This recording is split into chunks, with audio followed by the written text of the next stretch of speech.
Welcome, today I'm showing how to activate Hey Google option into a Nothing phone 1.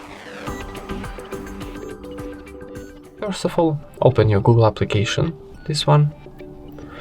Next, in the top right corner we got our Google account icon. Tap it and choose settings.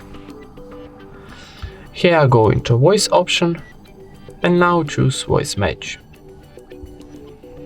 Here we got Hey Google option, so for activate your Hey Google need to tap here on the switcher.